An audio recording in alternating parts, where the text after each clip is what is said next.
Hello everyone, welcome to my channel. चलिए देखते हैं कमिंग वीक में मार्केट हमारा कैसे परफॉर्म कर सकता है। और ये फरवरी मंथ का फैब मंथ का मंथली क्लोजिंग भी होगी और वीकली क्लोजिंग भी होगी। तो जैसे कि हमने देखा लास्ट वीक बहुत टाइट रेंज में, मतलब 300 साढ़े 300 पॉइंट की रेंज में ही मार्केट ने काम किया और उसी में ही क्लोज हो गया। क्योंकि लास्ट वीक के जो क्लोजिंग है, लास्ट वीक की क्लोजिंग के अंदर ये मैंने निफ्टी 50 का ओपन किया हुआ है चार्ट वीकली टाइम फ्रेम का। और ये आप देखो, ये डोजी कैंडल बनी हुई है यहाँ पर, डोजी कैंडल बनी हुई है। और इसमें जो डोजी कैंडल का जो हाई था इस पूरे वीक का वो 23,050, और जो लो लगा था, जो फ्राइडे में लो लगा है वो 22,720।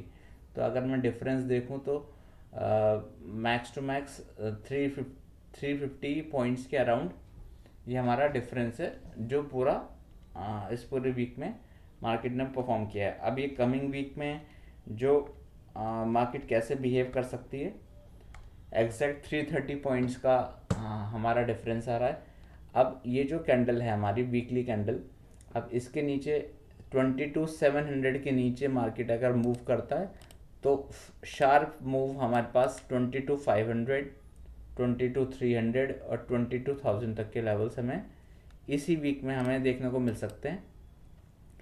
तो ये तीन लेवल्स हैं। अभी जो वीकली क्लोजिंग है हमारी 22,800 पर है, 800 के आसपास ही है, 796।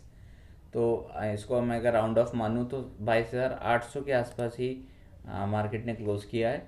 तो अगर ये नीचे ब्रेकडाउन देता है मंडे के दिन, तो मंडे अगर नीचे क्लोजिंग आ गई 22,800 के नीचे, तो ये फास्ट मूव हमारा नीचे की तरफ कर सकता है। 22,500 पहला टारगेट रहेगा, दूसरा टारगेट रहेगा 22,350 और फाइनल टारगेट रहेगा 22,100 या 22,050 के अराउंड। वहाँ तक का एक साइकोलॉजिकल लेवल 22,000 का ये टच डाउन कर सकता है। ऊपर जाने के लिए मार्केट को ट्रेंड रिवर्स करने के लिए इस ट्रेंड लाइन के ऊपर क्लोजिंग देनी पड़ेगी। ये जो ट्रेंड लाइन हमारी ऊपर से आ रही है, इसको मैं अगर थोड़ा मार्क करता हूँ तो ये जो कैंडल है, ये वाली ग्रीन कैंडल है, ग्रीन कैंडल का जो हाई है, ग्रीन कैंडल का हाई है हमारा 23,807, मतलब 23,800 के ऊपर हमें क्लोजिंग देनी पड़ेगी डेली बेसिस पे। अगर किसी भी दिन 23,800, मतलब यहाँ से 1000 पॉइंट ऊपर कंफर्मेशन आएगा, 800 या 600 के ऊपर कंफर्मेशन आएगा, और नीचे की तरफ भी मोटा मोटा 800 पॉइंट डाउनफॉल हमें दिख रहा है। ज़्यादा अगर मैं प्रोबेबिलिटी की बात करूँ तो ज़्यादा चांसेस हमारी नीचे की तरफ रहेंगी। 22,000 के आसपास से ही रिवर्सल आएगा, अभी कोई इंडिकेशन नहीं है। इन केस ये हमारा डोजी कैंडल बनी हुई वीकली के टाइम फ्रेम पे, और डोजी हमेशा ऐसा, जिसको भी टेक्निकल एनालिसिस थोड़ा सा आइडिया होगा, तो डोजी कैंडल हमेशा डाउन ट्रेंड में बनेगी। अगर इसको कन्वर्ट करना है अप ट्रेंड में तो इस कैंडल के ऊपर क्लोजिंग हमें वीकली के टाइम फ्रेम पे होनी इम्पॉर्टेंट है। तभी हम थोड़ा सा कंसिडर कर सकते हैं कि ये ट्रेंड रिवर्स हो सकता है। और ये ट्रेंड लाइन के ऊपर भी कैंडल की क्लोजिंग हमें चाहिए, पर वो जब तक नहीं होता तो हम अभी डाउन ट्रेंड में ही इसको कंसिडर करेंगे। तो 22,000 मैक्सिमम नीचे का लेवल, और ऊपर 23,800 के ऊपर क्लोजिंग आती है तो फिर रिवर्सल के लिए प्लान कर सकते हैं।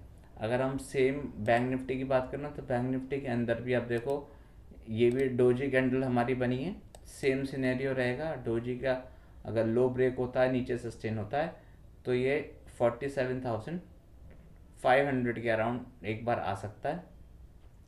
जो थोड़ा बहुत लेवल्स नीचे के रह रहे हैं वो कंप्लीट हो जाएंगे, उसके बाद ये एक रिवर्सल प्लान हो सकता है। तो कमिंग वीक में हमारा ब्रॉडर सिनेरियो में, ब्रॉडर जो रेंज है, नीचे की तरफ मैक्सिमम 22,000 और ऊपर 23,800, 23,800 के ऊपर 23,600 से 800 के बीच में अगर हमारी क्लोजिंग किसी भी दिन आती है तो रिमूवल जो जो एकदम से रिवर्सल जो आएगा वो रिवर्सल हमें फास्ट चाहिए और क्लोजिंग इम्पॉर्टेंट है। तो उसी को देखते हुए अभी हम प्लान कर सकते हैं।